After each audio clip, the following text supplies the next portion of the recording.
На самом деле Якутию и Японию еще с советских времен связывает очень многое. Да?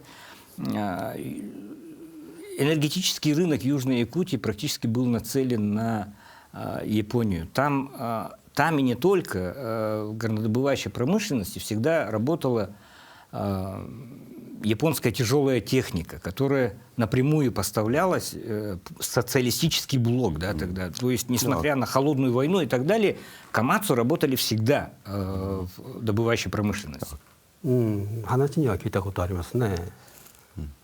да, я что-то слышал об этом. Но мало того, вот ты говорил, давай не будем касаться политики, но тем не менее, в годы гражданской войны немало наших с тобой земляков, Максим, возможно, даже каких-то кровных, даже родственников, они уехали именно в Японию. То есть всегда Якутия тяготела к Японии, возможно, из-за близости культуры, из-за схожести внешне, ну, я не знаю, всегда было такое тяготение. そういう文化は非常に日本に似てると思う。日本も808の神様がいるって言われるんですよ。だから同じような感じなのかなっていうふうに僕は見てるんですけどね。Да, да, действительно, да, я вот больше 20 лет с Якутией соприкасаюсь, говорит, и заметил, что действительно у нас ментальность с ним схожа, и, как ни странно, схожи очень обычаи, говорит.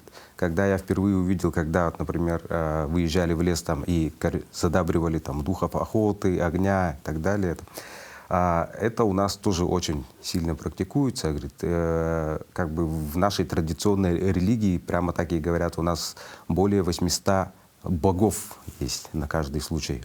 Вот в этой направлении, говорит, да, очень много схожего в наших культурах.